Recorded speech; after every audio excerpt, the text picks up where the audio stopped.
on ne sait jamais la trace que va laisser notre travail. Les premiers retours qu'on a, en tout cas des spectateurs, c'est que les gens, bon, au-delà du fait qu'ils ont envie de boire une bouteille à la fin du film, ils comprennent le prix que ça a pour un vigneron, enfin tout le travail que ça représente de faire une bouteille de vin.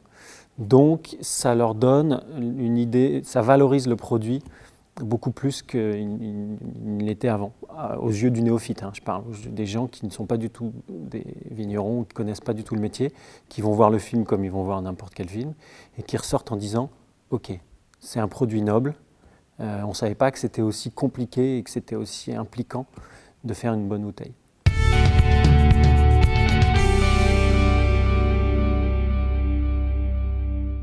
Le seul point commun pour moi, c'est que c'est deux métiers complètement artistiques.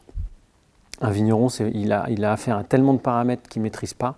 Il doit avoir de l'instinct, prendre des risques, avoir de l'inspiration, être moderne, il y a plein d'éléments dans le travail du vigneron qui sont profondément artistiques et que vous retrouvez dans la bouteille, où ça vous transporte beaucoup plus que d'autres produits agricoles très bien travaillés, très bien faits. Mais dans le vin, dans le raisin, il y a cette espèce de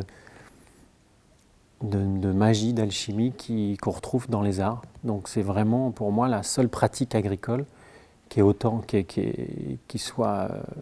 ressemble à l'art.